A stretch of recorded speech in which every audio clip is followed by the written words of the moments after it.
Can you do anything with hemp, like in terms of like embroidery, colors, dyeing? Yeah. So our pitch, I guess, has been like on top of everything is when hemp grows, it doesn't need any herbicides or pesticides. So like the next best sustainable fabric is bamboo, but that still takes chemicals to treat, and then it just kind of goes down and down. So it's like this is like an unbleached hemp shirt. So it's like a lot of like the cotton shirts that you have are going to be like white. Yes. So it's like we're trying to do the minimal impact. So hemp has that color, and you're wearing kind of like what I would say beige or tan color. It's like an off-white, and it can range too, depending on, but most of it's like this natural kind of brownish. Right. It does look natural. But And then if you wanted to, you could dye it, right? Yeah, and then it holds dyes really well. And then we've tried to only use sustainable dyes, I guess you'd call it. Okay. Like we try to do everything that has like the most. Like blueberries. We've experimented with like turmeric or like charcoal dyeing. And it's held up pretty well. Yeah, we've done like little tie-dye things. But for the most part, we try to just shy away from the dyes, at least this early on. Gotcha. Okay. So going back to the whole industrial thing, are you mainly focused on bulk, or are you still considering retail as well? We're mostly we're mostly dealing with bulk at this point in time. We still are getting our one-off sales, but it's just like, I think we want to put our efforts into bulk first, just to get the name out there and the tag out there. Similar to like Gildan or Hanes or Comfort Colors, it's kind of like I think their bread and butter is the blanks. So it's like, I think we want to get to that point before eventually shifting our focus back into our own brand. Right.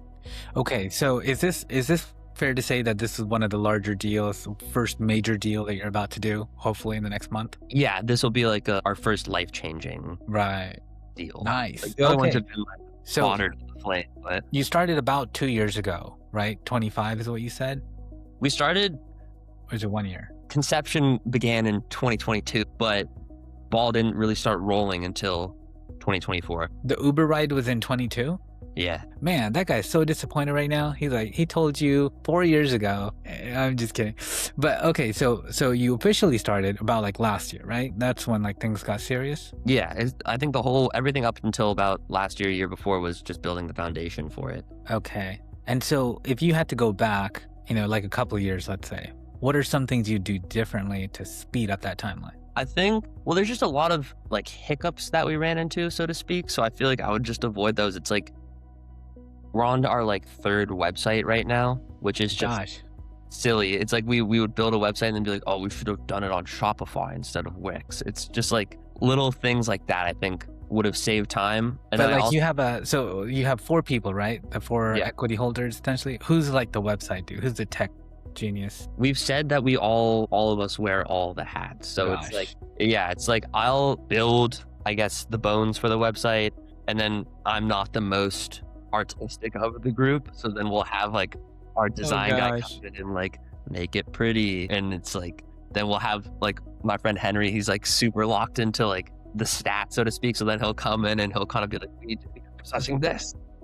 Classic. Oh my gosh. This is use case of, so I'll give you a quick little tidbit here is when you have like different people show up and they want to team up together, it's important to bring a skill set that nobody else possesses, right? That's what your contribution is to the team. Like if 4 people bring in the same skill set, they can all do it kind of, sort of in their own way, then there really is no subject matter expert there. Mm-hmm. And so everybody is disposable. And then what's worse is nobody is responsible in that case. And ultimately nobody is accountable, which means if nobody does it, hey, you could have done it. Why didn't you do it?